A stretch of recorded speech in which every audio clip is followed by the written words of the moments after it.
सर्वसामान्यांचा बुलंद आवाज आणि हक्काचे व्यासपीठ उदय वार्ता न्यूज चॅनलच्या वर्धापन दिनानिमित्त हार्दिक शुभेच्छा। शुभेच्छुक मिराज तालुक्यातील वड्डी गावाला विकासाच्या नव्या वाटेवर नेण्यासाठी जनतेनं प्रचंड मताधिक्याने निवडून दिलेल्या उच्च शिक्षित आणि युवा लोकनियुक्त सरपंच कुमारी यशोधरा राजे महेंद्रसिंह शिंदे सरकार व माननीय महेंद्रसिंह दादा शिंदे सरकार, गट नेते ग्रामपंचायत वड्डी आणि उपसरपंच सर्व सदस्य व ग्रामसेवक ग्रामपंचायत वड्डी तालुका मिरज जिल्हा सांगली।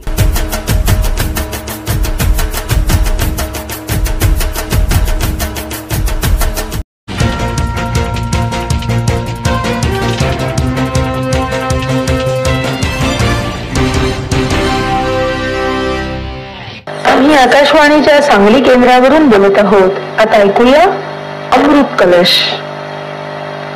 नमस्कार श्रोतेहो, अमृत कलश या कार्यक्रमात आज आपण बोलूया नाट्य कलाकार श्री दीपक दत्तात्रय कामेरे यांच्याशी।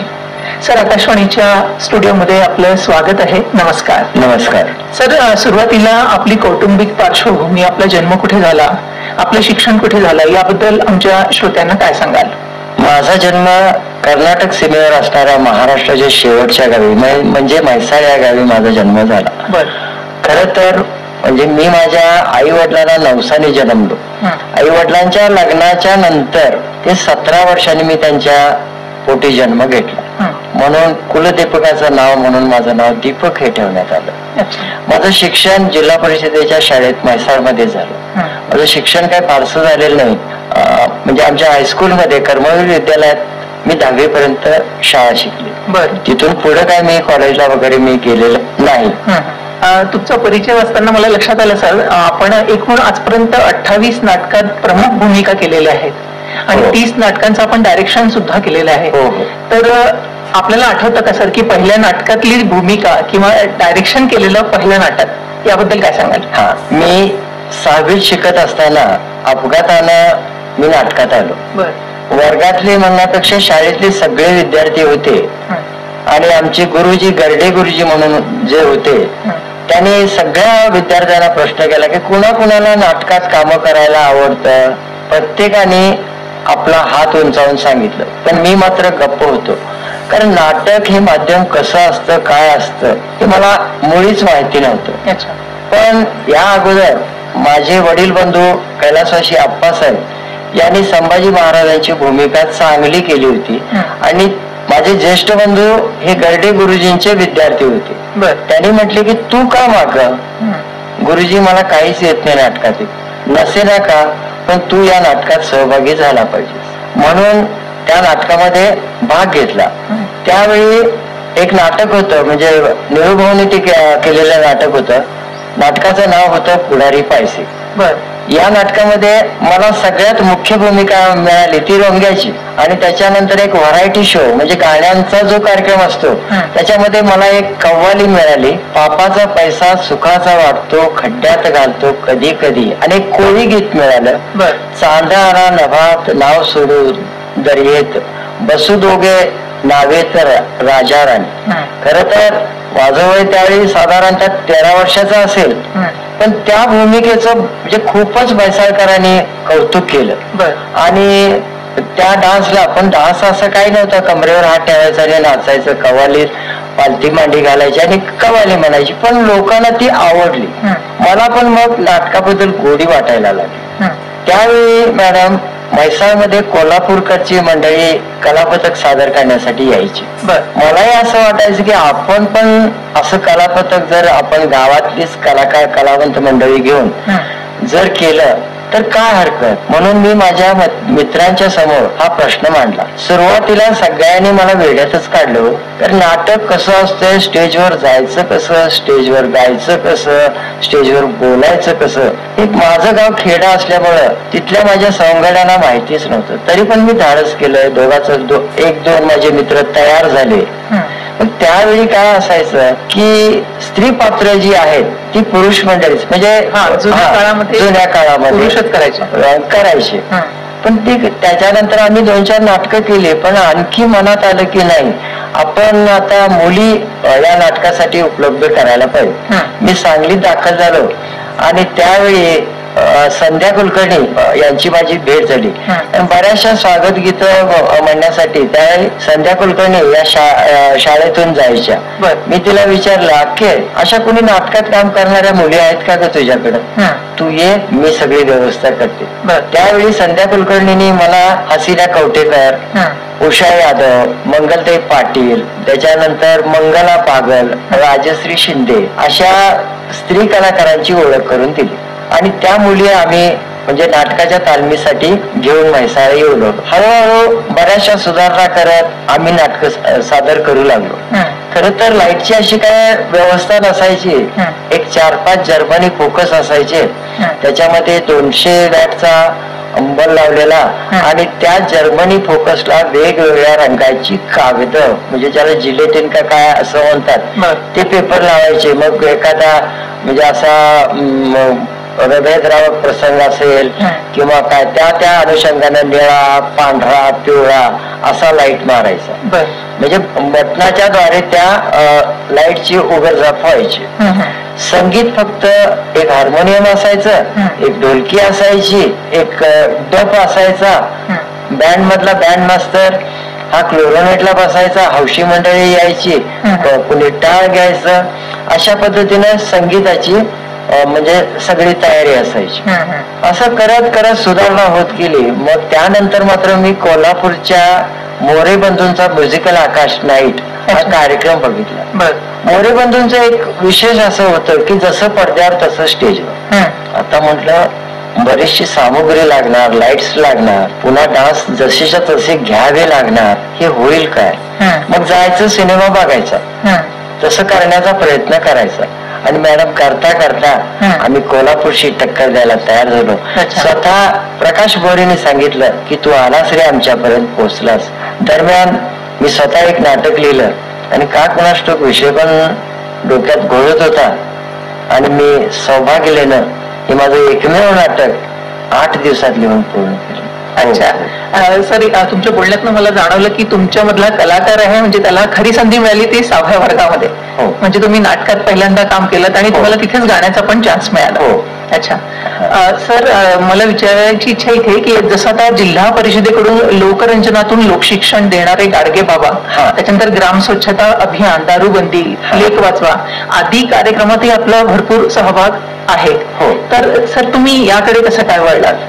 सहज म्हणून जिल्हा परिषदेमध्ये आलो होतो आणि हा कार्यक्रम करणारी मंडळी तिथे जिल्हा परिषद मध्ये आली होती. अच्छा. म्हणजे त्यांच्याजवळ ढोलकी, पेटी वगैरे होती. मी त्यांना सहज विचारलं की हे काय, कशासाठी, कुठं? कारण जिथं वाचते तिथं मी मॅडम जायचा, विचारायचा कशाच्या संदर्भात. त्यांनी सांगितलं की आम्ही समाज प्रबोधनाचं काम करतो आणि असं असं एवढं आम्हाला मानधन मिळतं, त्याच्यानंतर जाण्या येण्यासाठी जिल्हा परिषदच वाहनाची व्यवस्था करते, एक वेळचं जेवण देते, थोडस मानधन देते. मी पण विचारलं की आम्ही पण करू का? मग त्यावेळी जिल्हा परिषदेच्या अध्यक्षाने आम्हाला मान्यता दिली आणि आम्ही गावोगावी लोकरंजनातून लोकशिक्षण करण्याचे कार्यक्रम करू लागलो. अच्छा, आतापर्यंत बरेच कार्यक्रम झाले असतील सर. तर सांगली जिल्ह्यातच झाले की बाहेर पण केलेले? नाही, म्हणजे सांगली, कोल्हापूर, अच्छा, आणि पुणे जिल्हा या ठिकाणी आमचे बरेचसे कार्यक्रम झाले. आणि प्रतिसाद मात्र लोकांचा सगळ्याच्या सगळ्या जिल्ह्यात, भले तो शहरी भाग असो भले ग्रामीण भाग असो, सगळ्यांना ते आम्ही केलेले कार्यक्रम आवडायचेच. अच्छा सर, तमाशातील अनेक वगनाट्यांचं पण आपण दिग्दर्शन केलेलं आहे. हो मॅडम. तर याचा अनुभव कसा होता, याबद्दल काय सांगाल? तमाशा ही लोककला. खर तर अडाणीच कलाकार, अडाणीच मालक, सगळे अडाणीच असतात. त्यावेळी तमासगिरांचं म्हणजे एक पत्र यायचं, असं एक वगनाट्य बसवायचं आहे आणि तुम्ही जरूर या. अच्छा. त्यावेळी कशाचीही पर्वा न करता मी त्या वगनाट्य ज्या ठिकाणी म्हणजे त्यांचं ऑफिस आहे त्या ठिकाणी जायचा. तिथं माझं म्हणजे अगदी म्हणजे स्वागत व्हायचं. अडाणी मंडळी, मी कोणीतरी मोठा माणूस आहे अशा पद्धतीनं जो तो अदबीनं बोलायचा. तमाशाचे फड मालक सुद्धा अदबीनं मी स्क्रिप्ट घ्यायचा, वाचायचा, त्याचा अभ्यास थोडासा 1-2 दिवस करायचा. आणि म्हणजे कसं तमाशाचं कसं असतंय, गण गवळण बतावणी आणि त्याच्यानंतर असणारं नाटकासारखं वगनाट्य. त्या वगनाट्याचं दिग्दर्शन मी करायचं. मी कैलासवासी शिवराम बापू बोरगावकर, कैलासवासी काळूबाळू, याशिवाय कैलासवासी विठाबाई भाऊमांग नारायणगावकर यांच्या तमाशातून वगनाट्यांचं दिग्दर्शन केलं. पण कलेला कधी नाही म्हटलं नाही. या दरम्यान मला म्हणजे राहण्यासाठी मला खोली द्या, सुखसोयी द्या असं सुद्धा मागित नाही. या तमाशाच्या याच्यामध्ये अर्धा दिवस राहताना मी मॅडम ट्रक मध्ये झोपलो, कणात अंगावर पांघरली, पण मी कलेला कधी नाही म्हटलं नाही मॅडम. सर, तसंच आपण भजनी मंडळातूनही समाज प्रबोधनाचं भरपूर काम केलेलं आहे. तर हा भजनी मंडळ तुमचा स्वतःचा आहे, त्याच्यामध्ये किती लोक आहे आणि त्याची प्रॅक्टिस वगैरे तुम्ही कुठे करता आणि आजही ते काम सुरू आहे का? हो, म्हणजे कसं आहे मॅडम की साधारणतः श्रावण महिन्यामध्ये भजनाला जास्त मागणी असते. समाज प्रबोधन करत असताना आता खरं तर समाज प्रबोधन आमच्या अगोदर म्हणजे संत ज्ञानेश्वर म्हणा किंवा संत तुकारामांनी इतकं लिहून ठेवलेलं आहे की तेच जरी आपण पुढे चालवलं तरी आपण काही वेगळं करण्याची सुद्धा गरज नाही. त्यांचेच विचार आम्ही लोकांच्या समोर मांडतो, काही भजनं गातो, काही जुनी संत तुकारामांची भजनं असू द्यात, एकनाथ महाराजांची भारुड किंवा गवळणी असू द्यात, या पद्धतीने आम्ही समाज प्रबोधनाचं काम करतो. अच्छा सर, अनेक ऑर्केस्ट्रामधनही आपण गायनाचं काम सुद्धा केलेलं आहे. तर इथला अनुभव कसा होता आणि हे किती वर्षापासून आपण करताय? कारण त्यावेळी एक म्हणजे अशी पद्धत होती की ऑर्केस्ट्रा म्हणजे काही फारशी मोठी वाद्य नसायची, 5-6-7 अशीच वाद्य असायची, एक दुसरी गायिका असायची, 1-2 गायक असायचे, मोजक्याच म्हणजे 7 संगीत आम्ही गायचं. त्याच्यानंतर म्हणजे आमची एक रजिस्टरच म्हणजे अशी हे होती की त्रिमूर्ती म्युझिकल नाईट या संस्थेतर्फे आम्ही ऑर्केस्ट्राचे सुद्धा कार्यक्रम केले. सांगलीतील शरद शहा यांच्या सुद्धा मेलडी या ऑर्केस्ट्रातून मी गायले. अच्छा, बरं. सर, गीत लेखनही आपण भरपूर केलेलं आहे, तर आमच्या श्रोत्यांसाठी 1-2 ओळी गुणगुणू शकाल आपण? गीत म्हणण्यापेक्षा मी एखादी गवळण म्हटली तर मॅडम? बिलकुल चालेल सर. गवळण आहे एक गाव 12 वानगिडे या चित्रपटातील संगीतकार राम कदम यांनी सरबद्ध केलेली आणि जयश्रीताई गडकर यांच्या चित्रित झाली. बावरली कशी गवळण राधा, बावरली बावरली कशी गवळण राधा, बावरली जलभरणा यमुना गेली, शीळ खुण्याची ऐकू आली, रोमांचित काया थरथरली, बावरली कशी गवळण राधा, बावरली. वा, क्या बात. मॅडम, तुम्हाला कलेविषयी सांगताना इथं एक माझ्या घराच्या विषयी एक गोष्ट नमूद करावीशी वाटते. कलेचा वारसा सांगणारं आमचं महाराष्ट्राच्या सीमेवरचं शेवटचं गाव म्हैसा. म्हैसा हा सर्कसचा आगार म्हटलं जातं. तशा म्हैसाच्या एकूण मॅडम 3 सर्कशी. पहिली सर्कस देवल सर्कस, दुसरी सर्कस ग्रेट बॉम्बे सर्कस आणि तिसरी सर्कस प्रभास सर्कस. त्यापैकी ग्रेट बॉम्बे सर्कस ही माझ्या घरातलीच. देवल सर्कस मध्ये माझ्या काकाने आणि वडिलांनी कामं करून इसवी सन 1920 मध्ये कराची पाकिस्तान मध्ये ग्रेट बॉम्बे सर्कसची स्थापना केली. त्यावेळी हिंदुस्थान आणि पाकिस्तान हे एकच होतं. खरं तर पंजाब मध्ये सर्कस स्थापन करण्याचं कारण की पंजाबची माणसं तगडी, कारण आपला महाराष्ट्रीयन आपली 4 माणसं आणि पंजाबचा 1 बलदंड माणूस, म्हणजे रस्सी ओढणे, तंबू लावणे. यात म्हणून माझ्या वडिलांनी आणि काकाने निर्णय घेतला की आपण सर्कस काढायची तर ती पाकिस्तानमध्ये. मॅडम, कसं झालं की थोड्याशा भांडवलातच ही सर्कस सुरुवातीला माकडाची सुरू केली, पण कसं भांडवला अभावी ही सर्कस मोडली नाही. पण या दोघा बंधूंनी जिद्द सोडली नाही, पुन्हा प्रयत्न केला. दुसरी सर्कस झाली, लहरी हवामानामुळे ती सर्कस मिळते, तरी सुद्धा त्याने प्रयत्न सोडले नाही. माझी आजी गावावर एकट्यात होती. 2 वर्ष माझ्या काकांचा आणि वडिलांचा अजिबात पत्ता नव्हता. माझ्या आजी सर्कस मधून येणाऱ्या प्रत्येक कलाकाराला विचारायच्या की माझी मुलं कुठं दिसली का हो. तर सर्कसची कामं ही जीवघेणी मॅडम. बरोबर आहे. कुठल्या वेळी कधी म्हणजे सर्कसच्या रिंग मध्ये गेलेला माणूस सही सलामत बाहेर येईलच याची शाश्वती नसते. आणि आपण असंही म्हणू शकतो की हे विंचवावरच बिराड आहे. हो. आणि इतकं म्हणजे हे की जीवावरच्या सगळ्या सर्कशी. आणि मॅडम सर्कस म्हणजे जादू नाही, सर्कस म्हणजे सत्यच आहे. सर्कस मध्ये ते करावंच लागतं. अशा याच्यामध्ये की माझी मुलं आहेत की नाही अशा विवंचनेत माझी आजी असायची. दरम्यान एक म्हैसाचा धुमाळ नावाचा माणूस सर्कस मधून आला. आजीने त्याची भेट घेतली. का रे बाबा, माझी मुलं तिथं कुठं तुला दिसली का. त्याने सांगितलं, रखमा मावशी, तुमची मुलं पाकिस्तानात आहेत आणि तिथं काहीतरी सर्कस काढण्याच्या विचारात आहेत. तर बाबा मी तुला गाडी खर्च देते. माझी आजी अशिक्षित होते मॅडम. तर तू मला तिथवर पोहोचवशील का. हो, आता माझी सुट्टी संपली की मी जाणारच आहे, मी तुम्हाला सोबत घेऊन जाईल. आणि माझी आजी त्या माणसाच्या सोबत तिथं पोचली. आईला बघताच दोन्ही लेकरांनी अंबाटा फोडला. आई ग कडून काकाने आणि माझ्या वडिलांनी माझ्या आजीला मिठी मारली. माझे काका मोठे होते. आजीने प्रश्न काकांना केला, का रे आता माझे वडील लागते, का रे याचं लग्न नाही करायचं का. त्यावेळी माझ्या वडिलांचं वय होतं मॅडम 38 वर्षाचं. त्यावेळी माझ्या वडिलांनी सांगितलं, मॅडम आई ती सर्कस मोडली तर मी संन्यास घेईन. देव सत्याला घाबरतो. सर्कस वाढली चढली एवढी मोठी झाली, भारतातच नव्हे आशियात नव्हे तर आता जगातली सगळ्यात जुनी सर्कस ग्रेट बॉम्बे सर्कसचा नाव लौकिक आहे. सोळाव्या काळात आम्ही 16 हत्तीची दावण बांधली. 30 अरबी घोडे, 10 वाघ, 10 सिंह, 4 अस्वल, सगळी आफ्रिकन जनावर, पाण हत्ती, गोरिला माकड, चिपांजी माकड, समुद्र सिंह अशी आफ्रिकन जनावर होती. 3.5 एकर जागा लागायची तंबू लागायला. 650 माणसांचा स्टाफ असायचा.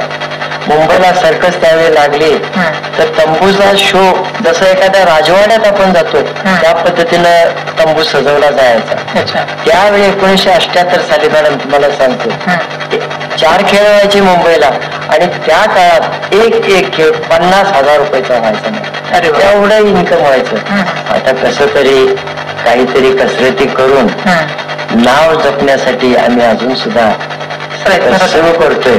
फक्त मॅनेजरना आम्ही एवढंच विचारतो क्या कितना घाटा होगा, कारण नफा नाहीच मॅडम. आता 60-70 माणसाचा स्टाफ आहे, मर्यादित तंबू आहे, पुढे अर्धा कसरतीची कामं असतात, जोकरची काही असतात, तीच करून कसं तरी नाव तेवढं टिकवण्यासाठी अजून सुद्धा आम्ही सर्कस जिवंत ठेवलेलं.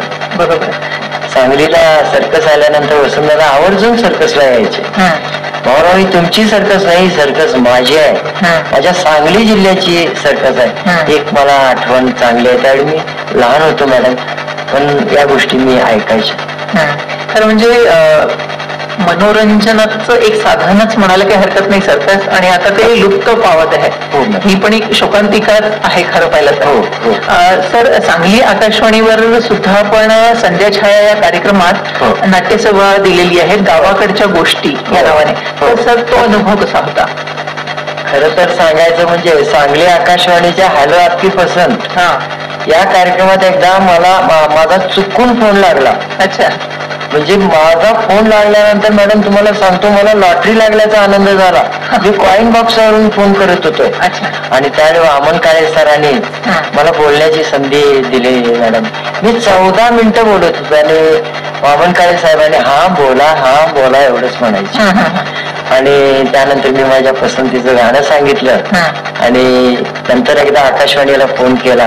वामन काळे सरांनीच तो फोन उचलला आणि मला आकाशवाणी बघायची आहे, मी येऊ का या म्हणून. घेऊन आले आणि त्यांनी माझी ओळख संजय पाटील साहेबांशी करून दिली. आणि संजय पाटील साहेबांनी पहिली म्हणजे माझा सांगली आकाशवाणीचा पहिला प्रसारित झालेला कार्यक्रम माझी नाट्यसेवा. आणि त्याच्यानंतर यांच्याच मार्गदर्शनाखाली मी काही गावाकडच्या गोष्टी सुद्धा सांगितल्या. त्याच्यानंतर विक्रांत मंडपे सरांच्या सोबत मी संध्याच्या या कार्यक्रमात सहभागी झालो. सर, आज आपण इथे आलात आणि आपला पूर्ण जीवन प्रवास आमच्या समोर अगदी त्याचं दर्शन घडवलं असं म्हटलं तरी काही हरकत नाही. वेगवेगळ्या विषयांवर आज आपण बोललो. त्यासाठी आकाशवाणीच्या सांगली परिवारातर्फे मी आपले आभार मानते. धन्यवाद. नमस्कार.